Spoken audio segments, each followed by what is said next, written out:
You are striving for advanced, flexible and safe inverters? Sounds like you should get to know the new 3-phase. Sungrow's next generation of PV inverters, providing maximum freedom.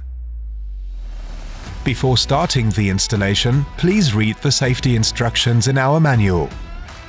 You need a suitable place for the inverter. This means it should be a room where no flammable materials or gases are stored.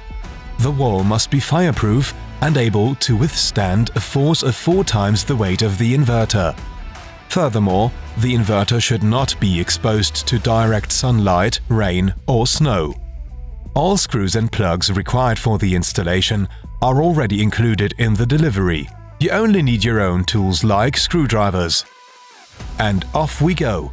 Luckily, you don't need a spirit level. Sungrow has it integrated in the mounting plate. Before you start drilling, you should make sure that there are no wires running through the wall that you could damage. Take your drill with the 10mm drill bit and drill at least 70mm deep into the wall at the marked points. The dowels for mounting the inverter on the wall are included in the delivery. You will also need a cordless screwdriver for attaching the mounting plate. The required screws are part of the delivery. Due to the light weight, the inverter can easily be mounted by a single person. For the lift-out protection, you need a cross screwdriver to fix the 2 M4 fixing screws and washers. Before the inverter can be connected, the AC home circuit breaker must be disconnected, the cables must be de-energized and in perfect condition. Before installation, make sure by measuring that the cables are really voltage-free.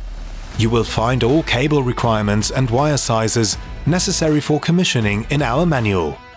Furthermore, you have to set the DC switch on the left side of the inverter from on to off. Now let's connect the inverter to ground. There is a grounding terminal at the bottom of the inverter, connected to the general grounding of the house. We start with the AC plug. Because of our handy plugs, you don't have to open the inverter for installation. Simply pull the cable through the individual components and screw them together with M4 screws.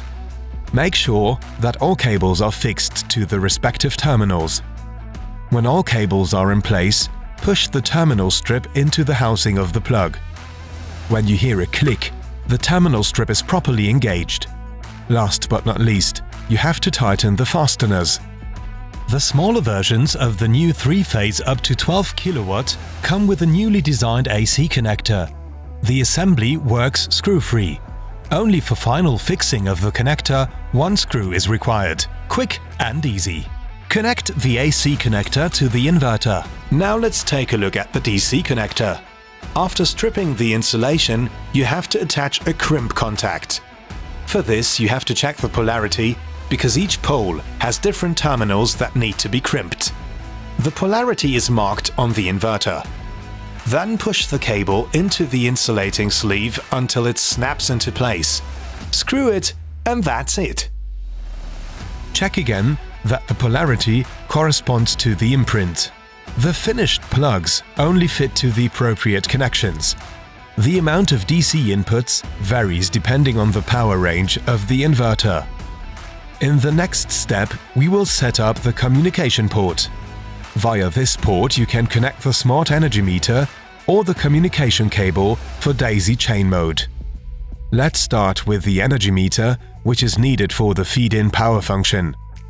Remove approximately 4 to 5 centimeters of the cable sheath of the communication cables. Then strip approximately 7 to 10 millimeters off the inner cables. If necessary, you may have to fit the cables with end sleeves before you push them into the plug. The smart meter is connected to the ports A2 and B2. The other end of the cable needs to be connected to the smart meter itself. Mount the meter on a DIN rail and connect the communication cable RS485A to pin 21 and RS485B to pin 22. Check the user manual for the connection of the power cables. Now let's jump back to the communication port. A maximum number of 5 inverters can be connected in daisy chain mode. If necessary, You may have to fit the cables with the end sleeves before you push them into the plug. Connect the cables to the ports A1 and B1 at the RS485 interface of the inverter. The first inverter in daisy chain mode can be connected to the RS485 port of the logger.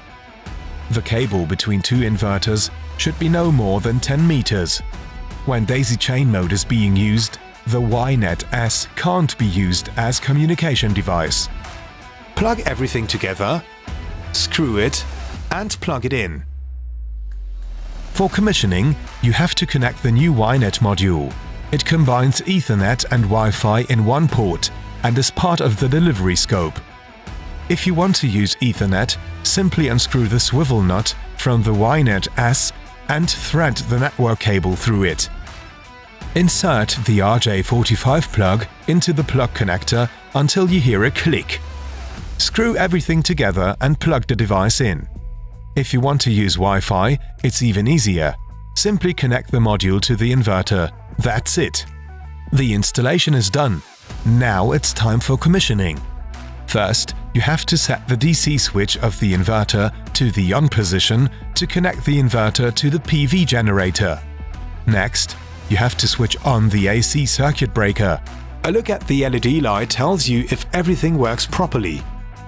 If the light shines continuously blue, the inverter is ready for use. If this is not the case, please refer to the manual where you will find a breakdown of the different light signals.